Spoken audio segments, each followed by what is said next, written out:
Hello, hello, good morning, and welcome to this week's news roundup show, whatever I want to call it. I haven't quite decided on the name. I need to give it like a very specific name. I'm not good at that. I'll take some suggestions from anybody in the chat as well as in the comments once this is posted on YouTube. Um, Maybe we give this, like I've got the daily Muppet, which is kind of what I call everything. But what about this? What is this one? It's the weekly with the Muppet Show. I don't know. It doesn't matter. It should be a little bit more sensible than that. But yeah, I hope everybody is doing well. Thank you all for being here. If you're watching this on YouTube, obviously you can come join the live chat on Big Up when I do these on the regular. Um, if you want, or wait for it to be on YouTube. But yeah, over there we're doing the watch alongs and things like that as well. And you can now kind of join, sign in, and all that with your Google account, with your Gmail account. Makes it a hell of a lot easier, I think. So yeah, let's kind of get into it. We've got a lot to cover today. Gonna talk about um just everything through the week. And as usual, if I miss any major stories that have come out, please remind me that I'm missing it. But it's kind of interesting because when I was looking through the stories this week, we've had stories on almost everybody that you'd want to have stories on. That being Onana, Garnacho, and Hojlund. um, I got to tell you, after yesterday's game, I was so frustrated. And then I went to bed. And today I've woken up and I feel exactly the same. I feel very frustrated, very upset. Honestly, like I don't I there's things I just cannot grasp, and one of them is this, I really don't want to hear again when you've watched this last week of football. If you watch other clubs play, if you watch other clubs in Europe, if you watch all of that, you have no space in your brain to sit there and say, look at the potential. We just need to give these guys more time, these young players. Bullshit. Bullshit. Bullshit.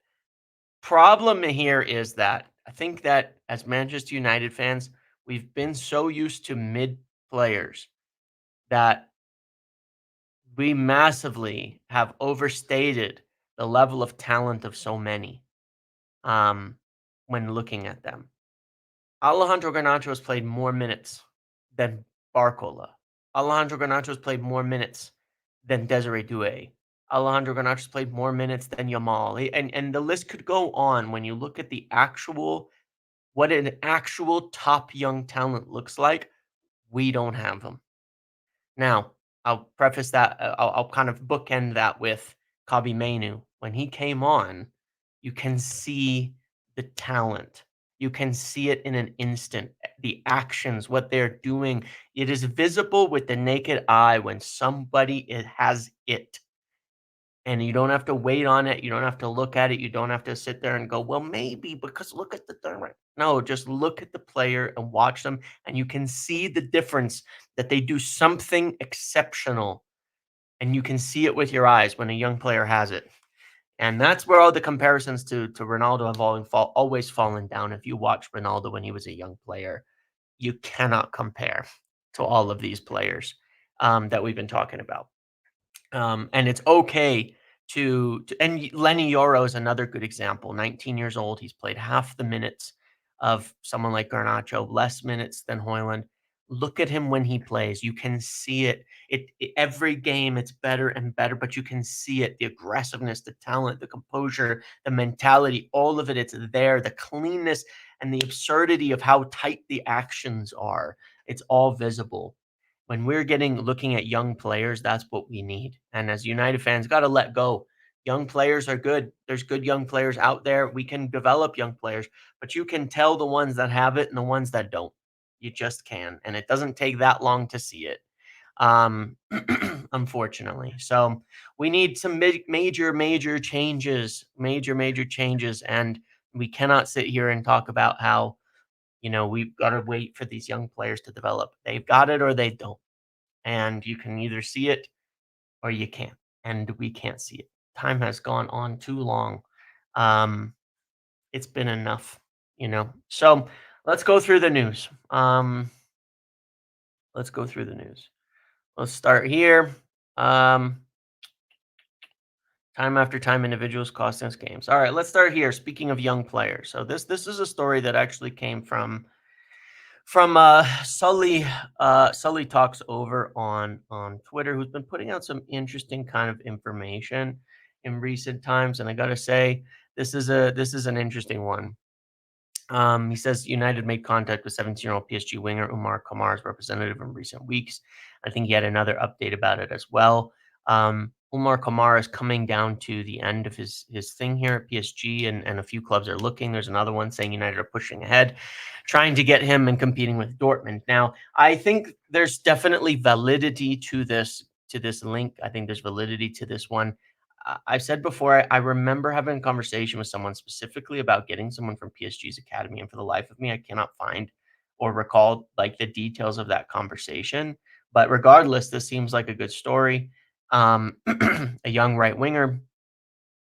He would very likely be in the Kone kind of Cheeto bracket, come in, play with the under 21, see how he can get through. Again, we want to enhance the players that we've got in the academy so we have more options coming through because they're not all going to work out. He is a top talent for them. However, you have to bear in mind this is where we have a bit of an advantage in the present in recruiting young players. We spoke a lot about recruiting young players from England in the last weekly summary, right?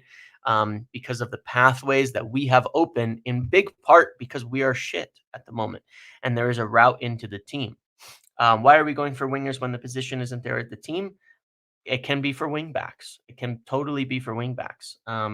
But when a player is that young, I wouldn't worry so much about their positions. You can develop them into the right spots and things. And look, in the long term, we want wingers as wingbacks. You can see, like, you talk about Patrick Dorgu, right? One of the things that surprised me a little bit is that he's kind of a better wingback than he is a winger at the moment. Um, like he's kind of a better fullback, I should say, than he is a winger. He looks a bit more like a fullback. He's not winning the one-on-ones as much as I hope he will, and you can see how advantageous it would be. When he's not been performing that great, he's still creating some decent chances, putting some good balls into the box. But at the same time, this is why I'm a big proponent of Ahmad playing at right wing back because we tend to be a lot better when we have wingers who are individually supremely talented playing at wing back that are winning the duels, that are winning the one-on-ones, that are getting into isolation with opposing fullbacks and taking them on and beating them. That's the skill set you want out of a wingback in an Amarim team. And so I can see why we'd want a little bit more wingers and all of that. My only any concern with Vinicius effect with Garnacho. So look, here's the thing about it, okay? The thing that I want to share, that I want to say about this. I broke down a comparison the other week between Vinicius at his worst and Garnacho. People really are not grasp just how bad it is. Like Vinicius at his worst had double the dual success rate of Alejandro Garnacho. Um, Vinicius at his worst was finishing at about 50% a better shot rate than Alejandro Garnacho. So it's bad. Like, I don't think people realize just how bad it actually is. I broke down the other day on all these charts, and I went through the numbers and looked at the stats and everything. I did a random sampling of 15, 20 players or something like that as wingers at the same age. Nobody is this bad who's become anything. I'm sorry. And it sounds so cruel and harsh, but they just not. There was not a single example of a player being this poor in his duels, this poor in his shooting, and becoming anything. It's like there's a difference between being busy, but it's also technique. You can go back and watch Garnacho when he gets into the first team. And watch how he dribbles. He dribbles with his shins. He kicks the ball too far in front of him, and he chases after it. And he has a bit of pace and a bit of quickness. He's the same dribbler he is today. The ball bounces off of his feet like without much control. There's players who dribble the ball really well under their feet at pace. He is not one of them, and he will never become a good dribbler with that kind of technique. The ball goes flying off of his shins every time he dribbles the ball. He just has a bit of quickness to catch up with it, but it is the main reason he's a poor dribbler. But it's about technique. But statistically, we just don't see it. But here's the thing, right? For every Vinicius who is bad at a certain age and becomes incredible, there's the other 999 who don't. It's confirmation bias, right? There's so many, like a player. It's very funny because essentially the argument boils down to if a player is bad at a young age, what if they become good? Well, that's true of every bad player too. Every bad player was bad at a young age and continued to be bad. And there's a lot more of those than there are the ones that turned it around. And it's just that's kind of it. So it's an issue. So this is a winger that I think would be a good choice, but would probably come into the under 21s level, more than anything. Then there's this story. This is from Real Betis' sporting director directly. That's why it's worth mentioning. It's still early on, but we'll try different ways to do everything possible to continue enjoying Antony. Obviously, he's having a very good time over in Spain. Good for us, good for him, good for everybody. I'm not going to say anything negative about this. The fact that they want to keep him is great. How are they going to keep him? Realistically, I don't think we'll be able to sell this summer because in terms of amortized value, Antony still has, I got to tell you guys, oh my God. Ten Hag, man. I don't ever want to hear another good word about him after what we have seen. I don't want to hear a single excuse about him after what we have seen in the last few days. He has left us with the worst players possible. There has never, ever, ever, ever been a manager at United who signed players that had such little to no residual value once the manager left, and that have been so actively destructive to our football. Onana, Hojlund, like, oh my God, the amount of money. And anyway, this is just like, yeah, right. He had no, yeah, I know, right. He had no say in the signing. Sure. Always was a lie and always will be. 16 million a year is Antony's amortization. He will still have 32 million. Clubs like Betis can't really afford that. What they could afford is a loan plus obligation. I think United would be open to that. If we do a loan plus obligation, wages covered 16 million for the purchase next summer, then that will allow us to write off the wages, and then it will allow us to write off the deal the following year and remove it from amortization. So it helps us a little bit this summer, but less, but more in the future. At least we can kind of plan with that in mind. So that is a good thing. Then there's this story. Kind of went under the radar a little bit. I haven't seen much about it, and I can kind of understand why. Manchester United have shortlisted Preston goalkeeper Freddie Woodman as a summer transfer option. He's 28 years old from a lower league. Obviously, he's not going to be the starter, but what I want to say about this is it means we're obviously looking. It means we're obviously talking. It means we're obviously observing goalkeepers. It means we're obviously, continuing to look at it, and more on this later because yeah, I've been talking about goalkeepers for 6 months now, for such a long time. So yeah, this is an interesting one. I don't think this is a good choice, mind you. This seems more like a Tom Heaton replacement. No, I got your joke. But like, still. Then we move to this, and this was a brief earlier in the week, and I want to debate this with you all. There was this Manchester United target Liam Delap for cut price, yada yada. Chelsea also want him. And then there was a story. This one a little bit more. This one raised my eyebrows. Okay. Yeah, a homegrown spot, exactly. A Heaton replacement, I think. This one raises my eyebrows. This story in particular, because this comes from Jamie Jackson, Jacob Steinberg, and Nick Ames. Now, this comes more from people on the Chelsea / Liam Delap agent side. Okay.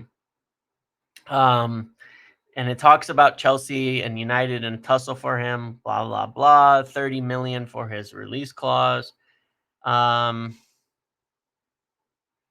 It's pretty strongly indicating that Chelsea are pretty high on him too. And I kind of get the idea that Chelsea are trying to get this done. And we have a guy in the Patreon chat actually who was kind of sharing some stuff about this that he'd heard not long ago, like a week ago. And it was before all of this came out about the 30 million release clause, and he shared with us that it was a 30 million from what he'd heard, and that Chelsea were really, really interested in him.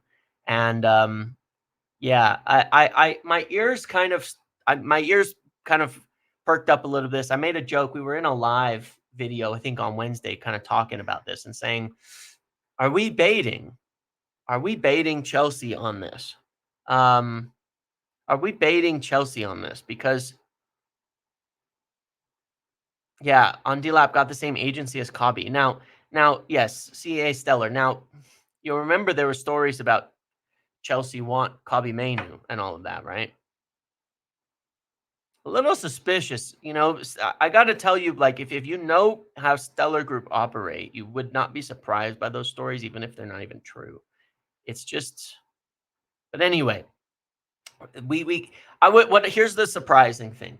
There was like 6 stories about about um about Delap all at once, and it was kind of like a weird briefing because is it United, or did this come from Delap's agent? You know what I mean? Um, but then I start thinking, I honestly start thinking, why would United be briefing this? United have not operated like this at all since Ineos came in, have they? Um, you know, um,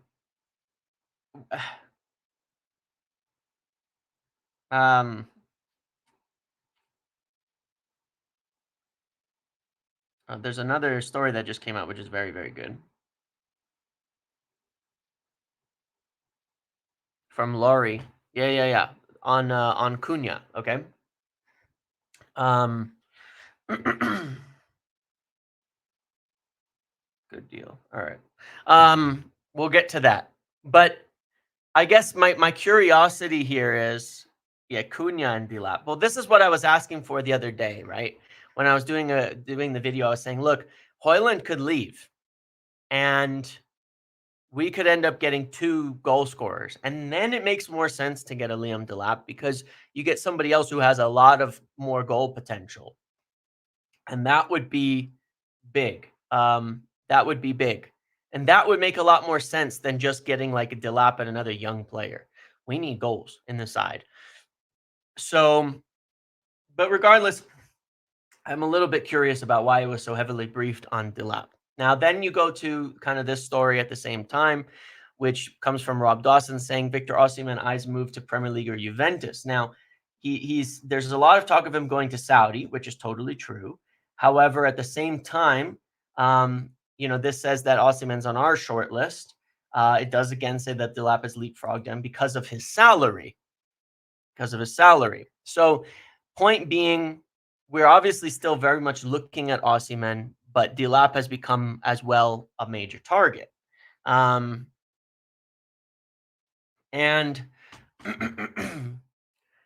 what I think is on the table here, based on my kind of overall evaluation, because when I did this video about yesterday, I said we need there's a view to get 2 in, right? I think Cunha kind of falls into that. So we'll get to that story in a minute. But I think there's money to spend here. And I think the question is, if you could get Cunha and Delap for a similar price to Osimhen and his wages, then you're probably in better shape. Then I think you're in good shape, which is why it kind of makes sense. But the point is, you need goals. Delap on his own, I think, is a big risk in comparison to Osimhen because of the age factor and the inexperience factor. But if you add Delap and Cunha, then you're kind of cooking. So this is still on the table. This is still a possibility. This Osimhen thing, obviously, it's still an option. Then we go to this on Ian Subiabre. Um, Although the interest at a very early stage, both United and Arsenal are aware of his growing reputation in Argentina. There was a story from Sully about this prior to that, and mentioning it. And it's again another very talented young kind of right 10. So it kind of feels like we want to get another young player in there too. And you got to ask here then on all of this, if we're getting a striker, if we're getting a Cunha or another player like that, and we're getting another couple, young tens, where's the space for players like Alejandro Garnacho? It's not there. And you have to think that there's a sincere possibility that we move him on. And that leads us to our next one. Napoli are considering making new contact with Manchester United for Alejandro Garnacho. United have lowered their price to figure within Napoli's reach. This is a decent source in Italy, and it's it's a good one in that respect. It's a decent source in Italy. And I think there's genuine possibility here. The deal was fairly close in January. United need to improve in the front line, and this is obviously one of the assets that we could move that would allow us to make some good money. Um, so this is a story as well that we have to follow. And then there's this as well that's come up, and this aligns very much with my own information, really, really strongly. Um, Juventus are very interested in signing Rasmus Hojlund. Exploratory talks have taken place to understand if a potential move this summer is feasible. There's a lot of clubs in Italy. I think Fabrizio said similar that would rate Hojlund more there. And I think because of the spaces, because of the way that they play in Italy, he will have a better time in Italy than he will here. And so there's clubs that are interested. The problem again here is amortization.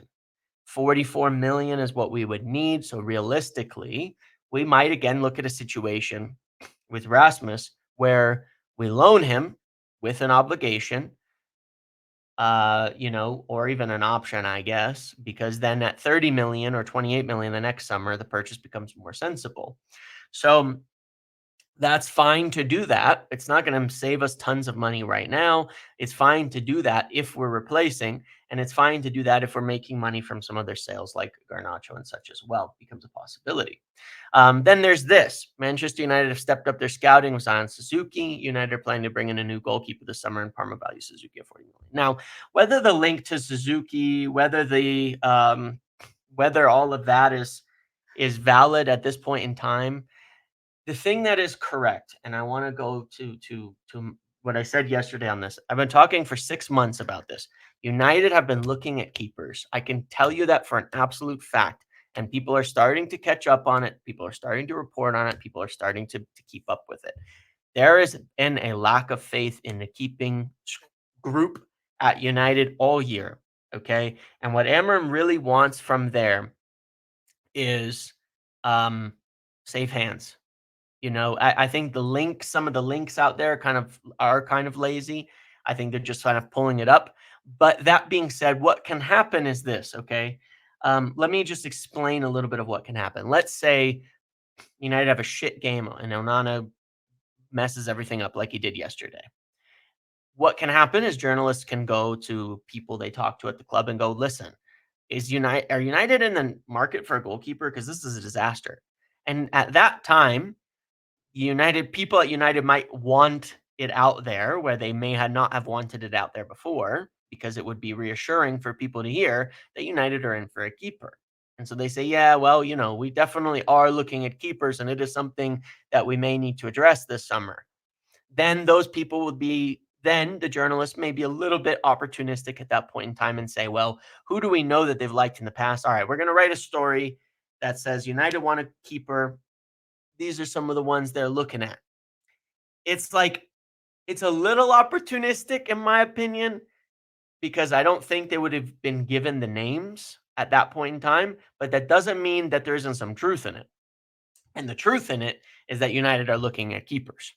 As I've said before, they really, really, really, really had made contact directly with James Trafford not even long ago, um, very recently. The issue with James Trafford is one that he's originally approached to be a backup, but we kind of need a first team player. The second issue with James Trafford is that City of a buyback, and Ederson might be going to Saudi Arabia. The other side of this, however, is that uh, Andre Onana could go to Saudi. It is very much a possibility. There are people inside and outside the club who do believe that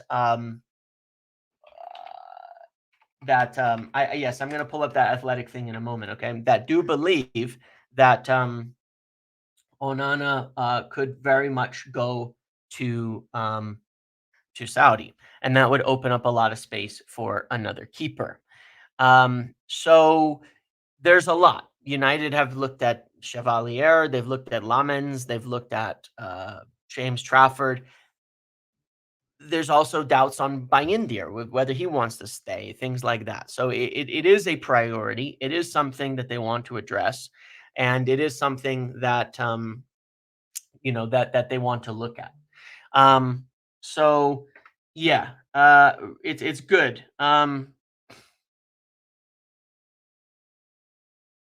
Yeah, it's very, very good in that respect. I do believe the keepers become a priority. Now, one of the things that was shared in the last week as well is Amorim said that they don't really need a center back anymore, and I would tend to agree. When you look at how good Lenny Yoro is, he's 100% a starter next season, every game, first on the list for me. Then you've got Delict, then you've got Maguire, then you've got Mazraoui. Um, then you've got Aiden Heaven coming through, which was the comment that Amarin made, that with Aiden Heaven coming through, we probably don't need to spend money on a center back. So what does that mean? Let's push the budget elsewhere. And we need a lot. Speaking of this, let's move to this news story that has just come out from Laurie Whitwell. And I'm not going to go through the whole article here because I don't think it's fair to do that, since the Athletic is a paid for service and I don't want to mess with them on that.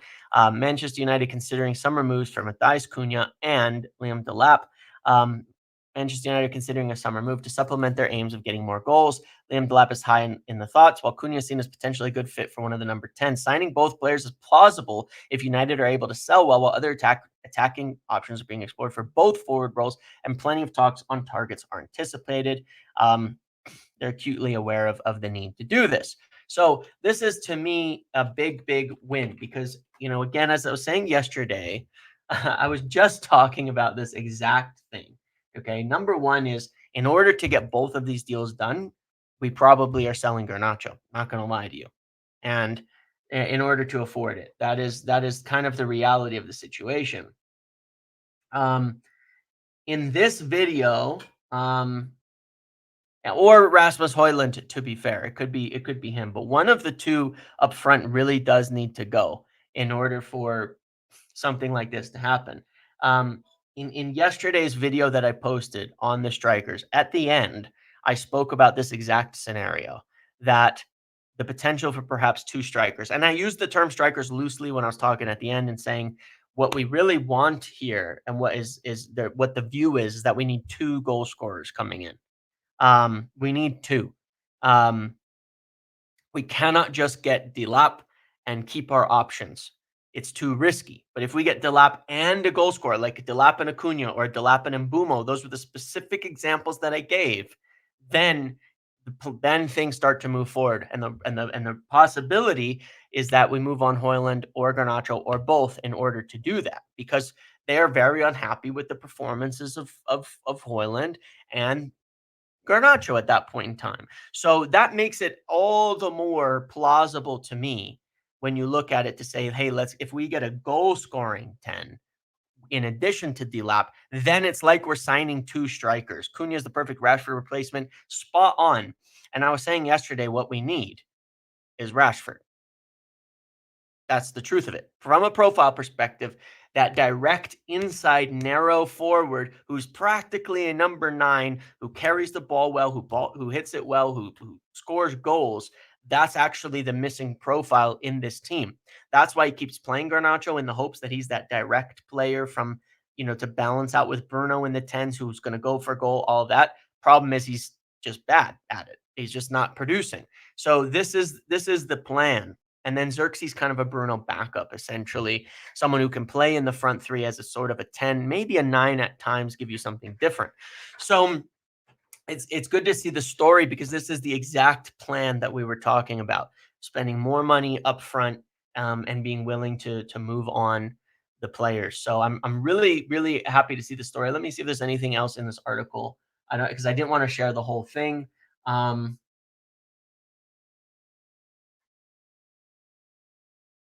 Cunha is regarded at United as a player at his peak who could make an instant impact, adding more experience than the younger profile of the recruit they're prioritizing. This is the exact thing I was saying yesterday about the risk of getting young players only in the front line. Um,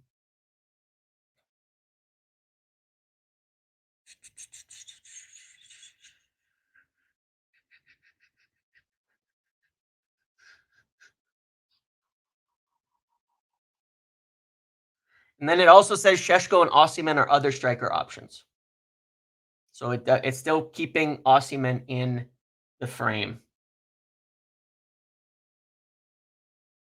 which is good as well. All right. So, yeah. Um, there's competition for Cunha, I think, from Newcastle. Ahmad, Mount, Kabi not seen as viable first teamers at 10. The issue with Mount is injuries. The issue with Ahmad is he'll probably be at wingback. But look at this potential squad here. Here's how I see it, okay? Here's how I see it based on my observation, my analysis of these things. I believe that United will go for like yeah, like they want goal scoring. If they can get Delap and Acuna or something like that, then they will go for that. If they cannot get Delap, then they might just look to an Osimhen. You know what I'm saying? And it kind of depends where we finish as well. Um, that's how I view the matter in terms of the planning based on my understanding of it. That's what I was discussing in the video yesterday on this point is that United really want goal scoring. They want to add that, and so it's a balance, and the idea is to get two goal scorers in between this summer and next. And I'm saying I don't know if it'll all happen this summer, but they're going to try. If they cannot get Delap, they'll probably go for Osimhen and a cheaper 10. That's what I think they will do potentially. If they cannot get Osimhen, then they probably would go for Cunha and a cheaper striker. So there's different permutations possible here, but plan A right now that feels more valuable because it's not necessarily reliant on Champions League and it's not necessarily reliant on other factors beyond our control. Is that we could get Delap and Cunha, and that makes perfect sense, and so that's a good story. That's a very, very good story there. It's very encouraging to see that. But I think that like the Osimhen and a young 10 is another permutation of this plan. I think Cunha and a different, cheaper striker is a permutation of this plan. There's a few permutations here and a few other options, on the table. But it's good because they're recognizing it. And if next season we saw Delap, Cunha, and Bruno as our front three with Ahmad at wing back, I'm happy. I'm a happy, happy man if I am looking at that. Because what does that also give you? It gives you games where you can go, Delap, Ahmad, Cunha with Bruno deep in games where you want even more quality. Cunha does have a release clause. Yeah. I think Mateta is an experienced backup plan if we cannot get the targets we want. James, why do you rate Hackney over Kabi? I think that just because Hackney's played more football right now. I think that Kabi potential is probably higher, but Hackney's a better player today. Okay. Hackney's a better player today. But yeah, look, if you can get Cunha and Delap for 90 million, you are flying. Then I'm quite happy because then you've got the experience in the front line. Because then you've got a young player in Delap. And I've said the concerns over having a young player like them, but it's less like that. Then it's more like Liverpool where you've got a more experience in the other sides, you know? Then you've got Bruno in your front line, you've got Cunha in your front line, so that one young player is okay. You know, then I think they have a chance. They have a chance at developing in that case. So that's a really good story to see. I'm really happy with that because it reflects the plan essentially in as best as I can say it that has come up that we want. That they've been planning for. So you know, like I said, I always am happy when things come out from other people, and I'm not sitting here trying to say like, oh, I'm way ahead of the game or something like that. But what I'm saying is that generally when I hear things, I feel is that it's at a stage where it's what's being like looked at in an exploratory level. When it starts to come out through people like Laurie, the Athletic, these areas, to me, it means they've firmed that plan up. So when I'm hearing, hey, they're not happy with Hojlund, they're not happy with Garnacho, they really do want to get two players in for scoring goals. And then it starts to come out. I think, okay, that's the plan, and now they're firming that plan up, and that's probably what they're going to do. So I'm really excited about that story. That is a real positive. Um, that is a real positive. I'm very happy. I'm glad this came out while we're doing this video too, because it's good. I've got some doubts about Cunha in a couple of respects, but because he's finishing almost too well and he's had some discipline issues, but at the same time, he is for real, you know. James, please tell me you won't be entertaining offers for Xerxes. I've not heard anything about us wanting to sell Xerxes at all. I just haven't. Should still go for a player like Roger to be. Mentato will be the backup right wing back. Mentato will be the backup right wing back. Here's what I think. If you look at it, we could go for Delap, Cunha, a young right 10-ish type of player, like one of these kids. And then you can have Cunha, Delap, Bruno, Ahmad, Mount, Mainu, all options for this kind of, and Xerxes, excuse me. It's like 7 options for the front three with Ahmad, Mentato, you know, Dallo on the right. You got a lot of options then. When Laurie says sales required for Cunha, does that mean Rashford, Sancho, Antony, or more so Garnacho? I think it means more than that. Okay, I think it means more than the guaranteed ones. Now, look, it depends a little bit. Okay, the Rashford thing, for example, depends a little bit, but here, like it describes it a little bit here, but I want to just. Signing both players is viewed as plausible if United are able to sell well. Okay, so it says later on, Aston Villa have 40 million buy option. Chelsea's obligation is Sancho set to kick in, albeit they can waive it. Betis are happy with the loan and might look to a permanent move. Then talk kind of about wages and things like that. I believe the indication there is that we need to move more on. And look, there are people who are careful about saying things about United players who are currently at United. And I'm not saying they're wrong in that, but that's part of, protecting sources and things like that too. But I would strongly suggest it means we need to move more than that. Because even Rashford's sale, there might be wages we have to pay off.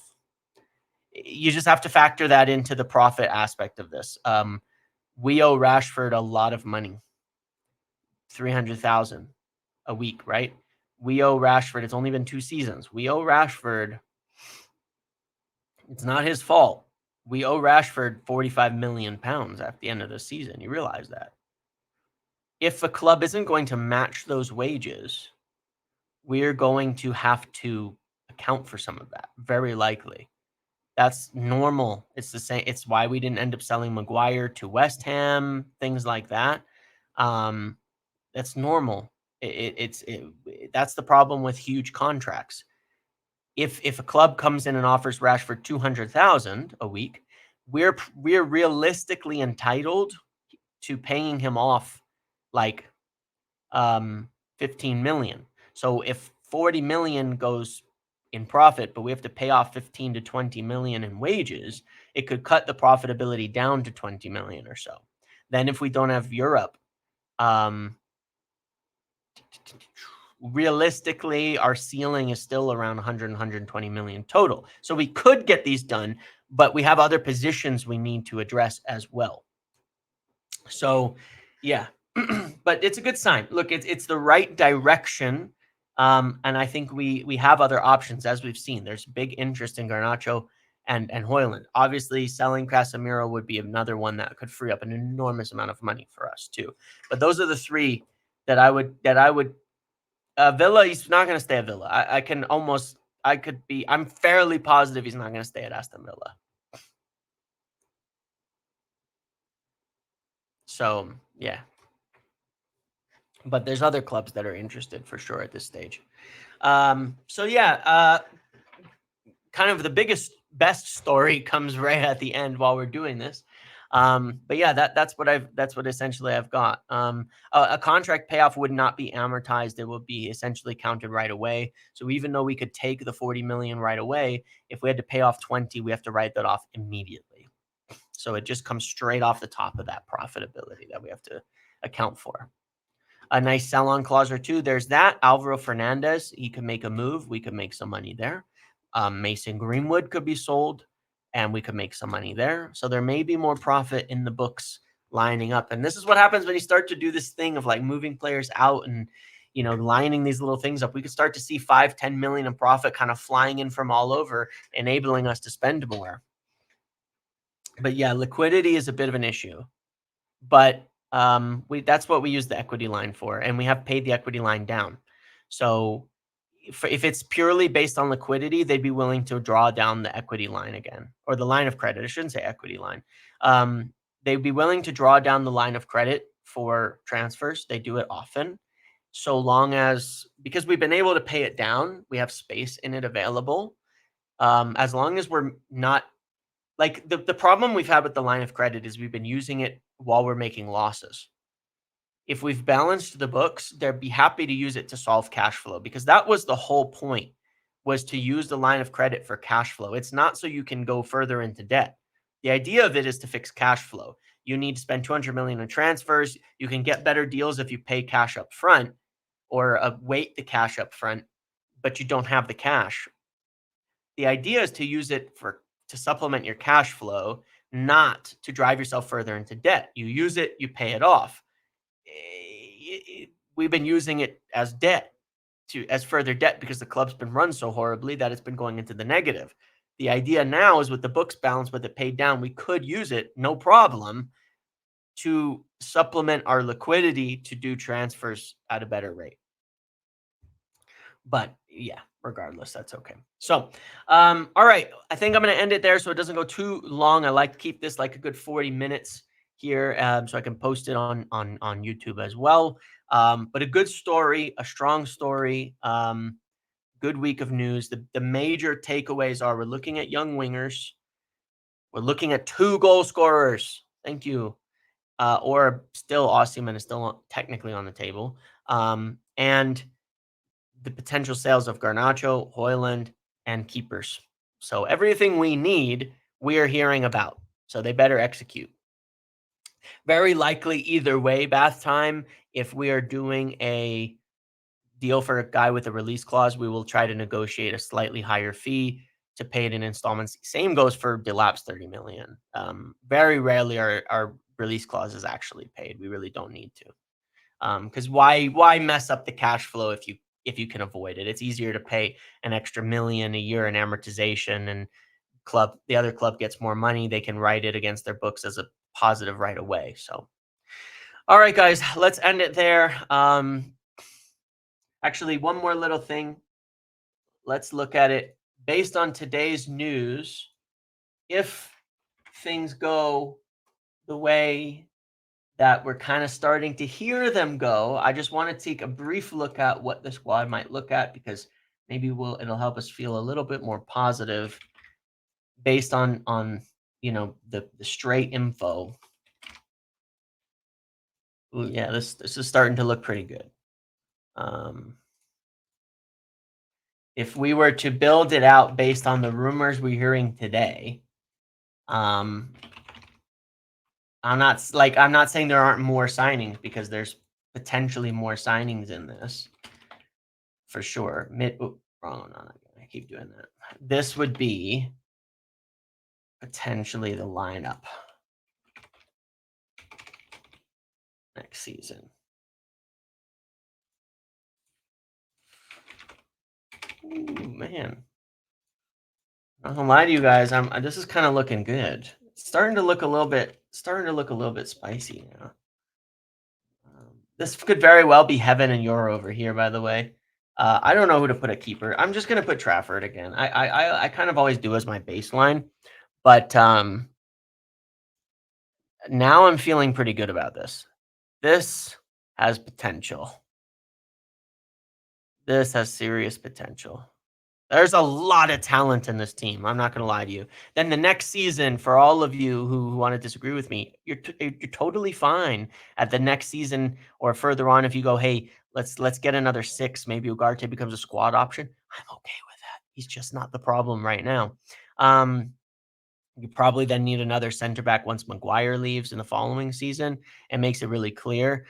Then you see how it goes with Delap, but potentially, you've got a lot more solutions because you could always do this. You can do this, you know? Like you have this potential to remove the pressure. I don't think they have Mentato, but um, you know, here, I'm just gonna stick it back to Ahmad and then I'm gonna call him Mentato. Like you have the potential for stuff like this to happen too, in the lineup. And I think that's kind of nice. You also have the potential for stuff like this to happen in the lineup. And that's kind of nice. There's a lot of permutations of this team that could work with rotation, with options, with things like that, that I would say, yeah, there's goals in that team. There's excitement in that team. I could see that working. So more encouraging news. Okay. Thank you all for hanging out today over on Big Up. Thank you for watching on YouTube. Leave me your thoughts in the comments below. Turn notifications on, and I will see you all later. Have a good rest of your day.